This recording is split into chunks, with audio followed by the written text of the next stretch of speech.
In today's video, I'm going to teach you how to delete your ChatGPT account.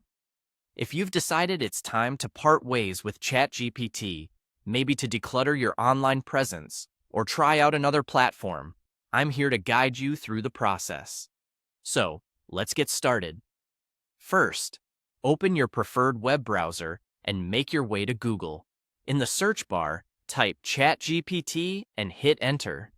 This should bring up a list of results, but what you're looking for is the official ChatGPT website. Click on the link that leads directly to ChatGPT, and this will take you to their homepage. Now that you're on the ChatGPT site, look towards the bottom left corner of the screen. You'll find your profile icon here. Click on that profile icon, and a menu will appear. In this menu, you should see the option labeled Settings. Let's go ahead and click on Settings to dive into the options related to your account. Once you're in the Settings area, you'll notice several tabs. You want to navigate to the one that's simply called Account. Selecting this will take you to a section where you can manage various aspects of your account details.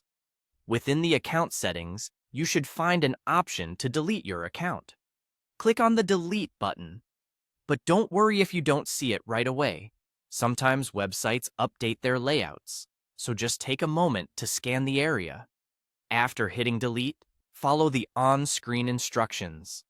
These instructions may ask you to confirm your decision to ensure that this is indeed a step you want to take. It might feel a bit repetitive, but these measures help prevent accidental deletions and protect against unauthorized access to your account. You might be prompted to provide a reason for leaving. This step is usually optional, but providing feedback can help the platform improve its services.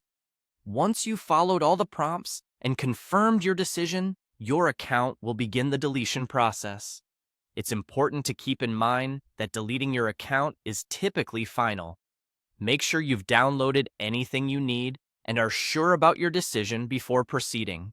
If you're not quite ready to fully cut ties, consider alternative options such as deactivating your account temporarily. And there you have it. That's how you can delete your ChatGPT account. I hope you found this guide helpful. If you have any questions or need further assistance, feel free to leave a comment. Thanks for watching and have a great day.